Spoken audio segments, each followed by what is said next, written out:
Kozhikode medical college ആശുപത്രിയിലെ മലിനജല സംസ്കരണ പ്ലാന്റ് നടത്തിപ്പിൽ ഗുരുതര വീഴ്ചയെന്ന് പരാതി.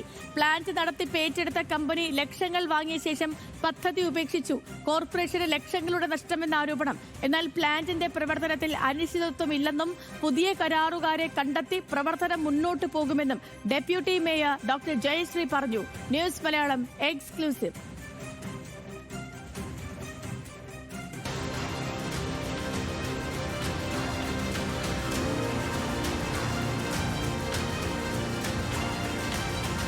കോഴിക്കോട് മെഡിക്കൽ കോളേജിൽ കോർപ്പറേഷന്റെ നേതൃത്വത്തിൽ 30 വർഷത്തേക്ക് നിർമ്മിച്ച മലിനജല സംസ്കരണ പ്ലാന്റാണിത്. പ്ലാന്റിന്റെ നടത്തിപ്പ് അറ്റകുറ്റപ്പണിയും ഏറ്റെടുത്ത കമ്പനി 2 വർഷമായപ്പോഴേക്കും കരാർ ഉപേക്ഷിച്ച് പോയതോടെയാണ് പ്രതിസന്ധിയായത്. തദ്ദേശ തെരഞ്ഞെടുപ്പിന് പിന്നാലെ പുതിയ കൗൺസിലിൽ അംഗങ്ങൾ അറിയാതെ 37 ലക്ഷം രൂപ അറ്റകുറ്റപ്പണിക്കായും 850 ഇലക്ട്രോഡുകൾ വാങ്ങാനായും കോർപ്പറേഷൻ കരാറുകാരന് നൽകിയിരുന്നു. എന്നാൽ 294 ഇലക്ട്രോഡുകൾ മാത്രമാണ് കരാറുകാരൻ പ്ലാന്റിലെത്തിച്ചത്. 12-ാം മാസം ഇവർക്ക് പൈസ കൊടുത്തു. അതേ മാസം തന്നെയാണ് ഇവർ പ്രവർത്തിക്കുന്നില്ല എന്ന് പറഞ്ഞ് ഇവർക്ക് നോട്ടീസ് കൊടുക്കുന്നത്. അത് കഴിഞ്ഞ് ഇവരെ കലക്ടർ വിളിക്കുന്നത്. അപ്പോൾ പ്രവർത്തിക്കാത്ത ഒരു സംവിധാനത്തിന് ഒരു ഉപാധിയും ഇല്ലാതെ 37 ലക്ഷം രൂപ നൽകിയ കോർപ്പറേഷന്റെ തീരുമാനം തീർത്തും നമ്മൾ സംശയിക്കേണ്ട ഒരു തീരുമാനം. മുൻപെടുത്ത തീരുമാനത്തിന്റെ അടിസ്ഥാനത്തിലാണെങ്കിൽ കൂടി ഇങ്ങനെ ഒരു പേയ്മെന്റ് നന്നായി വർക്ക് ചെയ്യാത്തൊരു STPയിൽ കൊടുത്തപ്പോൾ അത് ശരിക്കും ഈ കരാറുകാരന് രക്ഷപ്പെടാനുള്ള ഒരു അവസരം ഉണ്ടാക്കിയിരിക്കുകയാണ്. ഈ വിഷയത്തിൽ സബ് കളക്ടർ ഇടപെട്ട് കരാറുകാരന് നോട്ടീസ് അയച്ചു.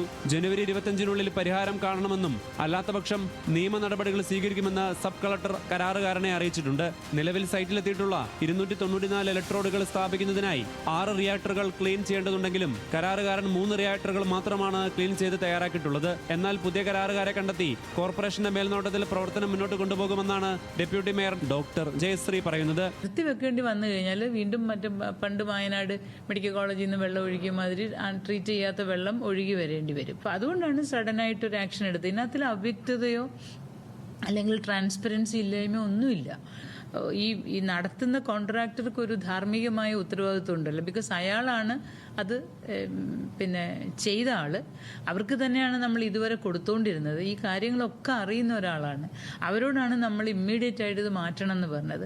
അത് പ്രോപ്പറായിട്ട് ചെയ്യാതെ വന്നപ്പോൾ അത് ചെയ്ത് പ്ലാന്റ് സർവൈവ് ചെയ്യുന്നതിന് വേണ്ടിയുള്ള ഇമ്മീഡിയറ്റ് ആയിട്ടുള്ള തീരുമാനം. നിലവിൽ ഈ പദ്ധതിയുടെ നടത്തിപ്പിനായി ഏകദേശം 19 കോടിയിലധികം രൂപ ചെലവഴിച്ചിട്ടുണ്ട്. സാധാരണയായി STP പദ്ധതികൾ കുറഞ്ഞത് 30 വർഷം പ്രവർത്തിക്കാവുന്ന രീതിയിലാണ് ഡിസൈൻ ചെയ്യപ്പെടുന്നത്. എന്നാൽ തൃപ്തികരമായ രീതിയിൽ പ്ലാന്റ് മെയിന്റനൻസ് നടത്താത്ത പക്ഷം പ്ലാന്റ് നശിക്കുമെന്നാണ് വിലയിരുത്തൽ. കോടികൾ ചിലവഴിച്ച് നിർമ്മിച്ച STP പ്ലാന്റാണ് ഇപ്പോൾ പ്രതിസന്ധിയിലായിരിക്കുന്നത്.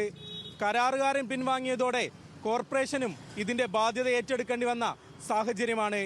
37 ലക്ഷം രൂപ കഴിഞ്ഞ മാസം മുൻപാണ് കരാറുകാരന് നൽകിയത് കോർപ്പറേഷൻ. ഇതിൽ എന്തെങ്കിലും വീഴ്ച സംഭവിച്ചിട്ടുണ്ടെങ്കിൽ ഉത്തരവാദിത്വം കോർപ്പറേഷനും കൂടാതെ കരാറുകാരനും മാത്രമാണ്. കോഴിക്കോട് നിന്നും ആകാശ് തടത്തിൽ, ന്യൂസ് മലയാളം.